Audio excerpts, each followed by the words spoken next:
Hi, I'm Michelle Sanson, one of the authors of Connecting with Law. Thanks for considering the book. I truly believe it will make for an engaging and educational experience. Well, I think it's a really key skill for those who are trained in law, and indeed for everyone in society. There's just so much information out there, and there's a much more varied range of sources than there was certainly when I went to law school. The proliferation of social media especially, and the way that we access information in these bite-sized nuggets, and so that's dramatically changed things.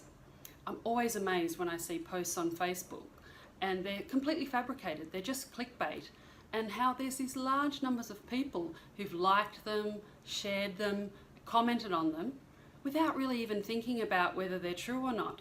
And the scary thing is that these people have actually formed an opinion on the topic, they've publicly expressed that opinion, all on the basis of a few seconds of consideration. These opinions can translate into real action, for example, behaving positively or negatively towards a certain group of people that they might encounter after they read the post, or even how they vote in an election.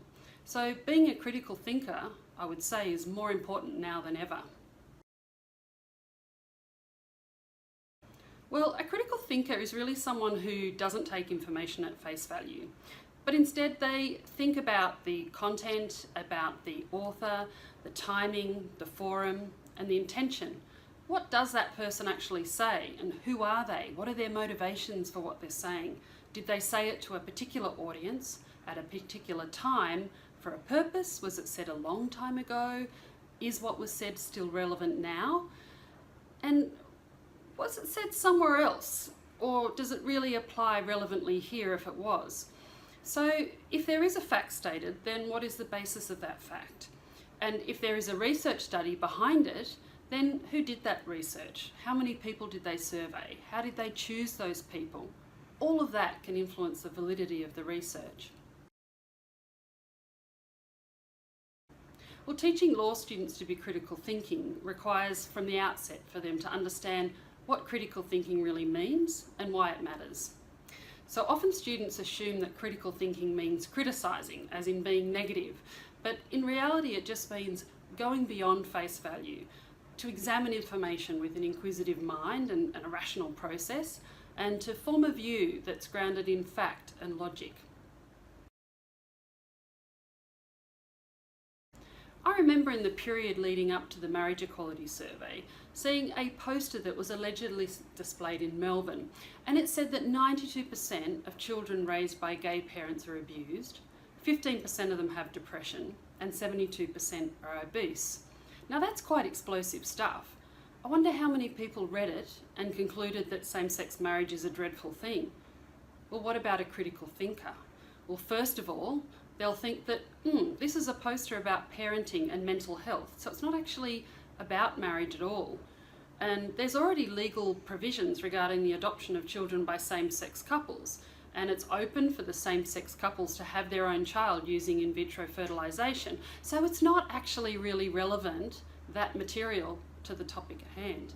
The critical thinker would also consider that the source that's given to us is D. Paul Mullen's Invisible Victims, Delayed Onset Depression Among Adults with Same-Sex Parents. And it's got the source there as well. So just doing a quick Google search, you can find that it's a study from America. It's not even from Australia. And the whole study is based on extracted data from 20 adolescents. The participants were not necessarily raised by same-sex parents. They just, at some stage of their childhood, had a parent in a same-sex relationship. And further to this, many peer-reviewed studies have found the exact opposite to be true. There's even a comment published on the article by Nathaniel Frank, who's from the What We Know project in Columbia Law School, and referring to 74 studies and scholarship from which it can be concluded that parents that have their sexual orientation really doesn't affect the well-being of children. And he says this, he says, what Sullins has done makes no more sense than surveying a hospital to derive mortality rates. So the critical thinker would also notice that the study was published by a Catholic priest and sociology professor in an open access journal, which requires authors to pay for publication, along with the controversial nature of the article itself. So that's an example of how critical thinking can really change things. Well, applying the same sort of processes to legal sources can serve students well, looking at who wrote the article, when was it published, and if it's empirical research, what methodology was used, and so on.